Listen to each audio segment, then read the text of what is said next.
और वो आराम से शराब पी लिया, सड़कों पे यूं टहलता हुआ दिखाई पड़ रहा था।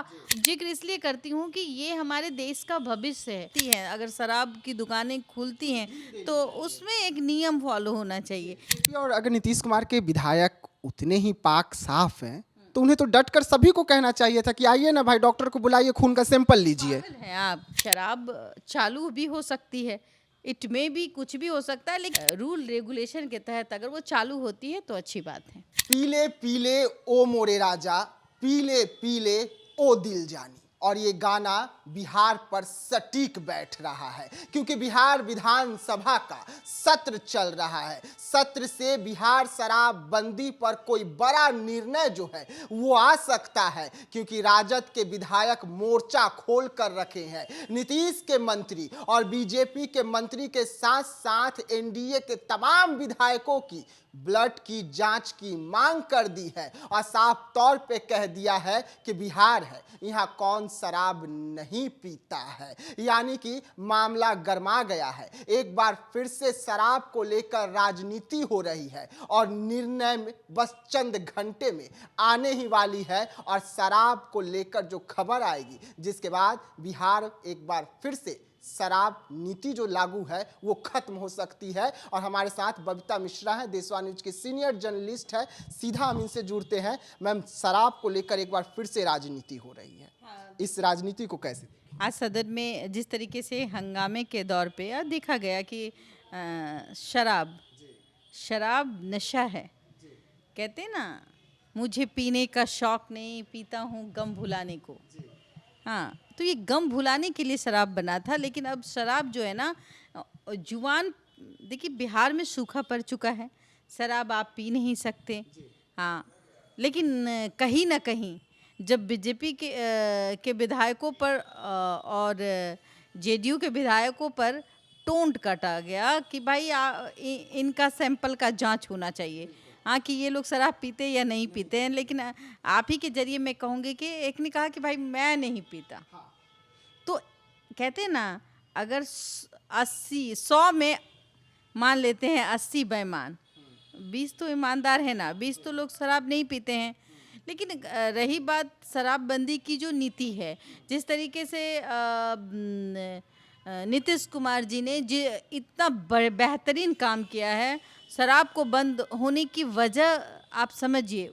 अगर शराब बंद हुई है तो रोड एक्सीडेंट की जो तादाद है, वो घटनाएं हैं, वो कम हुई है। महिलाओं के साथ अत्याचार कम हुआ। का छेड़छाड़ होना उस वक्त निश्चित था कि कोई शराबी है मुझे, और वो आराम से शराब पी लिया, सड़कों पे यूं टहलता हुआ दिखाई पड़ रहा था, और वो टहलते टहलते कोई महिला जा रही है, उसका दुपट्टा खींच लिया। हाँ, और घरेलू हिंसा, चूंकि पति जब पी के आता है तो वो टल्ली हो जाता है, फिर वो अपनी पत्नी और अपने बच्चों के साथ मार पिटाई करता है। तो इससे तंग थी महिलाएं, जिसका नतीजा देखिए आज भी महिलाएं कहीं ना कहीं नीतीश कुमार जी को बहुत अपने सर आंखों पे रखती हैं। और मैं यही कहूँगी, लेकिन एक और डिमेरिट भी है, शराब बंद हुई लेकिन सूखा नशा जो है वो स्टार्ट हो गया है। इस तरीके से बच्चों के नस नस में जहर के समान बनता हुआ नज़र आता है। मैं जब भी कहीं जाती हूँ तो बच्चों को देखती हूँ कि भाई गजब, मतलब नीडल्स का इस्तेमाल करते हैं, सुलेशन का इस्तेमाल करते हैं, पता नहीं क्या सूंघते हुए नज़र आते हैं। जब मैं उसे डांटती हूँ कि क्या करते हो, तो वो एकदम अपनी दुनिया में रहते हैं। मैं उनका जिक्र इसलिए करती हूँ कि ये हमारे देश का भविष्य है। अगर ये भविष्य लड़खड़ा जाएगा तो आप सोचिए कि अर्थव्यवस्था तो छोड़ दीजिए, मानवता खत्म हो जाएगी।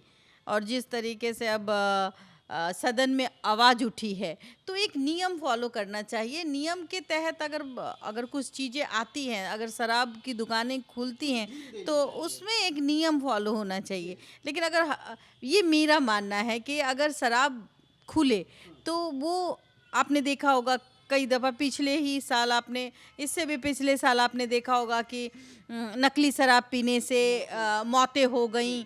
तो सदन में जो आवाज़ उठ रही हैं तो जायज़ है कि इसलिए उठ रही हैं कि अब आप जो चोरी छिपे, जिस तरीके से इनलीगल शराब जो बाज़ार में बेची जा रही है, आप ऑनलाइन ऑर्डर कर लीजिए, वो होम डिलीवरी तक पहुंचा जा रहा है। तो आ तो रहा है ना किसी माध्यम से। 2 रुपए की चीज 10 रुपए में लोग खरीद के तो पी रहे हैं, पी तो रहे हैं ना। मैं जब ग्राउंड रिपोर्टिंग में जाती हूँ, विकास आप भी रहते हैं, तो वहाँ क्या बोलते हैं लोग, मैडम जी होम डिलीवरी चाहिए, 2 मिनट में ला दूंगा। हाँ, तो ये बातें आती है। और मुझे भी पता है कि भाई कई नेता ऐसे होंगे जो बगैर ड्रिंक के तो वो रह ही नहीं सकते। तो जाहिर सी बात है कि जिस तरीके से आरजेडी के विधायक ने एक माहौल बनाया और बताया, उस समय नीतीश जी मौजूद थे, और वो हमें लगता है वो देखते ही रह गए होंगे कि क्या बोल दिया। और बीजेपी और अगर नीतीश कुमार के विधायक उतने ही पाक साफ हैं तो उन्हें तो डट कर सभी को कहना चाहिए था कि आइए ना भाई, डॉक्टर को बुलाइए, खून का सैंपल लीजिए। पागल हैं आप, पागल हैं। नस नस में जो ब्लड है ना, ब्लड से पता चल जाता है कि आप कब ड्रिंक किए, हाँ, आपने अल्कोहल कब लिया था, अल्कोहल लेने के आप आदी हैं या नहीं हैं, ये आपके ब्लड में रहता है। तो जाहिर सी बात है, बहुत लोग तो पीते हैं लेकिन बता नहीं सकते कि मैं पीता हूँ गम भुलाने को। हाँ, मुझे पीने का शौक नहीं, पर किसी की गर्लफ्रेंड है भाई, उसने उसको धोखा दिया तो वो पी लिया। तो ऐसी चीज़ें आप देखिए, वो चीज़ें आपको किस रूप में बाज़ार में दिखती हैं। अगर ये खुल जाता है और ब्रांडेड जो शराब होती है वो खुलती है और कायदे कानून उसमें फॉलो किया जाता है कि नहीं, जैसे आप गोवा जाएंगे तो गोवा में क्या है, रूल रेगुलेशन है। अगर आपके पास आधार है, पेन है, उसके हिसाब से शायद वहाँ शराब दी जाती है। शादी के वक्त भी ये शराब का जो वितरण है वो उस पर कुछ नहीं कुछ ऐसे नियम लगाए जाते हैं। उस नियम के अकॉर्डिंग ही आप उन शराब को खरीद परचेज कर सकते हैं। तो ये चीज़ें गुजरात में भी हमें लगता है कि इस तरीके से है, कुछ नियम्स फॉलो किया जा सकता है। तो नियम होना चाहिए और नियम को सख्ती से काम करने की इच्छा शक्ति होनी चाहिए कि हम नियम को कैसे फॉलो करवाएं लोगों के बीच। आपने सूखा कर दिया तो लोग बेचैन हैं, बहुत लोगों ने छोड़ भी दिया, बहुत लोग हैं कि वो अलग रास्ते चले गए। अलग रास्ते का मतलब आप समझ जाइए कि वो या तो सूखा नशा कर रहे हैं, हाँ, क्राइम। आपने वाटर वाला तो बंद कर दिया लेकिन आपने सूखा को बढ़ावा दे दिया। सूखा बढ़ावा दे दिया, वही तो मैं कह रही हूँ कि अगर सदन में ये बात उठी है तो कुछ हद तक हो सकता है आने वाले कुछ महीनों में या साल के बाद देखेंगे कि शराब चालू भी हो सकती है। इट में भी कुछ भी हो सकता है, लेकिन हाँ, महिलाओं के प्रति ध्यान रख करके इन चीज़ों को आगे बढ़ाना चाहिए। क्योंकि महिलाएं, हम 48% महिलाएं हैं और हमारी आबादी भी चाहती है कि भाई आप इस तरीके का काम जब आपने इस लागू किया है तो वो लागू अच्छे से हो। ऐसा ना हो कि सूखा नशा इतना प्रभाव कर दे कि हमारे बच्चे जो हैं वो रास्ता ही भटक जाए और फिर अपराध वो करने लगे। जाहिर सी बात है, नशा सर चढ़ के बोलेगा। हम उड़ता पंजाब की बात करते हैं, हमारा बिहार उड़ रहा है। तो ये चीज़ें नहीं होनी चाहिए। अब बाकायदा हम तो खुद पत्रकार हैं, आप जानते ही हैं, जब हम लोग जाते हैं कहीं और न्यूज़ के माध्यम से इस चीज़ों को देखते हैं। मैं आपको याद दिलाना चाहूँगी कि हाजीपुर की घटना है आई थिंक, और वो एक बिराज लड़का था जो गाली देने के लिए जाना जाता था, वो वायरल हो गया था। तो उस वक्त हम जब गए थे तो लोगों ने मुझे क्या समझा, मुझे ये समझा कि मैं कोई अधिकारी हूँ, हाँ, कोई मद निषेध की अधिकारी हूँ मैं। मुझे देखते ही एकदम धूम धुमा के जितने भी शराब बेचने वाले थे, जो इनलीगल तरीके से शराब बेच रहे थे, उठ पुट के सब भाग गए। वो उनको लगा कि मैडम आइए अब छापा पड़ेगा।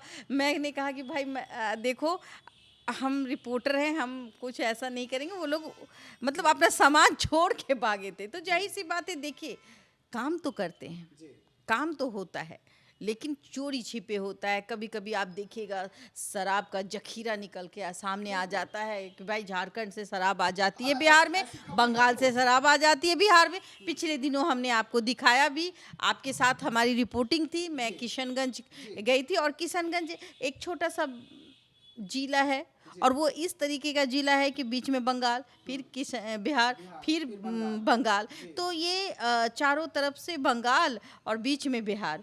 समझ जाइए कि हम किशनगंज में हैं और किशनगंज का एक पैर उधर कर देंगे, मैं कहूँगी कि उस वीडियो को चला दीजिएगा तो वहाँ आप एंजॉय कर लीजिए। वहाँ आपकी दीदी वहाँ बैठती है, वहाँ बंगाल की दीदी है जो ममता बनर्जी है, वो शराब चालू करके रखी है और वहाँ से लोग मस्त पीते हैं, मस्त खाते हैं और वहीं पर चिढ़ाते हुए भी प्रशासन को नजर आते हैं, हाँ कि भाई मैं तो बंगाल बॉर्डर में हूँ। तो ये चीज़ें हैं। और किशनगंज बांग्लादेश का बॉर्डर उससे किशनगंज से सटा हुआ है, नेपाल का बॉर्डर सटा हुआ है, फिर बंगाल तो बंगाल है। तो ये ज़रूरी है कि आप कैसे रोक पाएंगे। मुझे लगता है कि एक डर लोगों के मन में है कि प्रशासन है, हम पर कार्रवाई हो जाएगी, गिरफ्तारी हो जाएगी।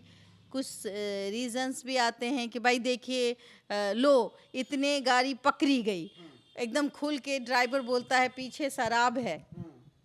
जब हाँ लग्जरी गाड़ियाँ, गाड़ियों में शराब रहती है और वो डरता नहीं है और कहता है कि इसमें तो शराब है जी। तो ये चीज़ें हैं, कहीं ना कहीं अब लॉ एंड ऑर्डर को भी प्रभावित होती है और वो पूर्ण रूप से काम नहीं कर पाती, जिसका नतीजा ये है कि बच्चों के साथ आप देखिए कि किस तरीके से अभद्रता होती है, बलात्कार जैसे अपराध जन्म देते हैं, आत्महत्या कर लेती है, जो भी रीज़न रहा हो। तो थाना जो है उसका जो पूरा का पूरा ध्यान आज के डेट में बालू वाली गाड़ियों पे रहता है, गिट्टी वाली गाड़ियों पे रहता है और एक दारू वाली गाड़ियों पे रहता है कि भाई यही तीन ऐसे सोने देने वाली मुर्गी है जो आज के डेट में मैं वॉच करूँगा। और अगर ये चीज़ें हट गई तो जाहिर सी बात है कि लॉ एंड ऑर्डर मजबूत हो जाएगा। प्रशासन भी मैं सब थाने को नहीं कहती कि ये थाना करप्ट है, वो नहीं, थाना करप्ट नहीं है, आदमी उसको करप्ट बना देता है। पूछिए क्यों? हम जितने भी थाने जाते हैं, कई ऐसे अधिकारी हैं जो कहते हैं कि मैं और लगने में लगता है कि बहुत ईमानदार है और वो ईमानदार होते भी हैं, लेकिन ईमानदार व्यक्ति वहाँ ज़्यादा दिन स्थापित नहीं हो पाता है, किसी न किसी कारणवश उसको वहाँ से हटना पड़ता है। तो और कुछ ऐसे अधिकारी हैं जो सिर्फ इन्हीं पर नज़र रहता है कि भाई यहाँ हमारी पोस्टिंग हो जाएगी तो हमारा तो रात दिन चौगुना हो जाएगा। तो ऐसी चीज़ों पे कहीं ना कहीं एक रूल रेगुलेशन के तहत अगर वो चालू होती है तो अच्छी बात है।